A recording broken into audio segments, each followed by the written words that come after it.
This video has the possibility of containing spoilers for anything Brandon Sanderson has ever written, even the weird stuff, like Infinity Blade Awakening. So if you're watching this, I'm going to assume you've read all of Brandon Sanderson's stuff. With the 5th book in the Stormlight Archive, Wind and Truth, coming out in less than 2 months, it's a good time to talk about all of the theories that will be answered by it. Today's theory, Odium's champion, will be Gavinor, which is probably the most divisive theory that I've seen about the Stormlight books. The opinions on this one have a tendency to be either, this is definitely going to happen, it's the only interesting possibility, or this is absolutely not going to happen, and the fact that it's even a theory is ridiculous. So I want to go over the main points of evidence for this theory, give my thoughts on them, and go over the problems that people seem to have with it. There are 4 points that I was able to identify that people talk about in support of this theory, so let's dive in. Number 1. Odium, with Taravangian in control, will want to win the contest in an unexpected and unconventional way.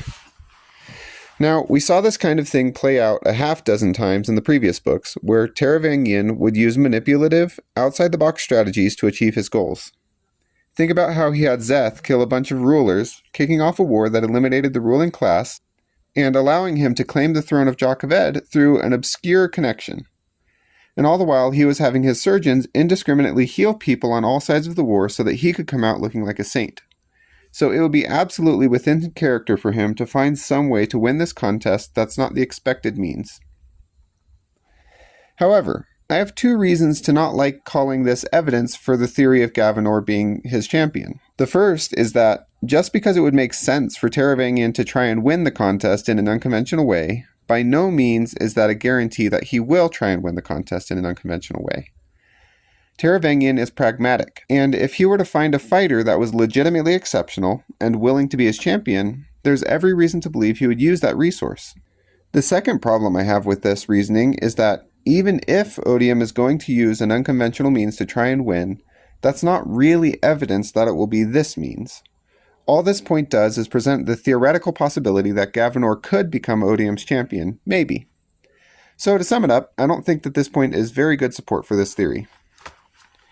The second point is that Dalinar would have a particularly hard time having to kill Gavinor, even if the world were at stake. There are several reasons for this. Gavinor is his great-nephew and his wife's grandson.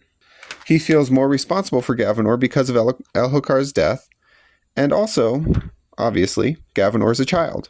And there was a point in Oathbringer where Dalinar explicitly told Taravangian that he would be unwilling to kill a child for the greater good. This point always accompanies the first by saying that Odium will want to win in an unconventional way, and having his champion be a child, so intrinsically connected to Dalinar, would be among the most unconventional ways that he could try to win. And you know what? I agree with that. Using Gavinor as his champion really would be one of the absolute biggest blows to Dalinar possible, and it really would be highly unconventional. I think that Odium trying to do something to mess with Dalinar's head is not just an interesting theory, but also highly likely. And Dalinar's care for Gavinor makes this, what I think, is the best bit of evidence for this theory. However, it being the best evidence doesn't really make it strong evidence, so I think it's still very unlikely.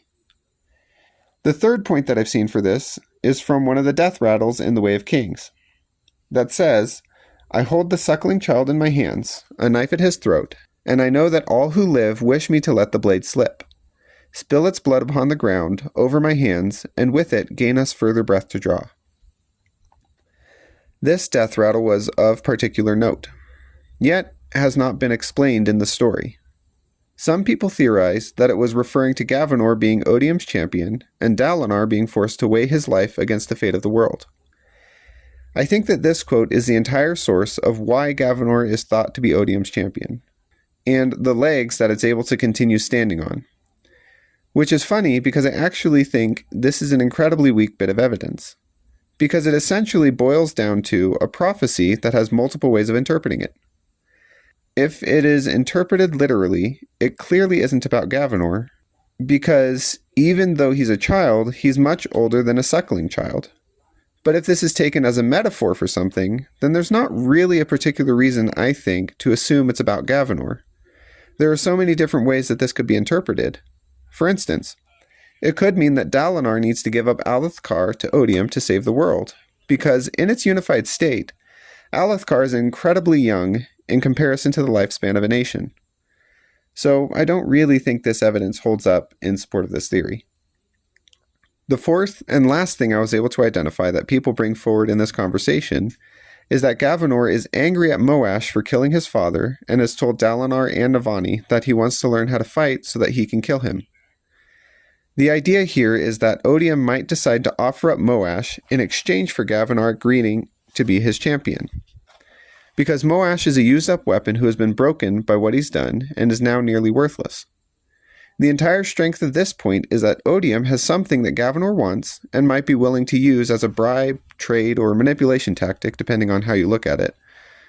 And yeah, insofar as a shard is able to own a human, Odium owns Moash, and Gavanor has specifically stated that he wants to learn sword fighting so that he can kill Moash. So this is evidence supporting this theory, I would say, and it absolutely would make narrative sense if this happened. But to me, it seems a little bit far-fetched. Make of that what you will, I guess. Those were the 4 main points in favor of this theory, but there's one main point that people constantly bring up against it that I want to address. And that is that, how can Gavanor agree to a deal like this if he's a child?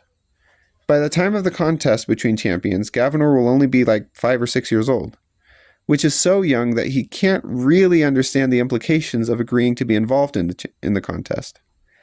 So the question is, would his participation be a breach of contract for Odium, whose champion has to be a willing participant? Because the consequences of Odium breaking this contract are opening himself up to be attacked by other shards, I personally think that Dalinar could make a case for Gavanor not qualifying as Odium's champion, and I think it's not really a chance that Odium, especially under the control of Taravangian, would take. So my overall thoughts on this theory are that it's pretty interesting, it's very popular, and it has one pretty good point. But I also think that it has a really big hole in it that keeps it from holding any water, really. Let me know what you think in the comments, and I'll leave you with one last thought. Cirrus is actually a Deathless.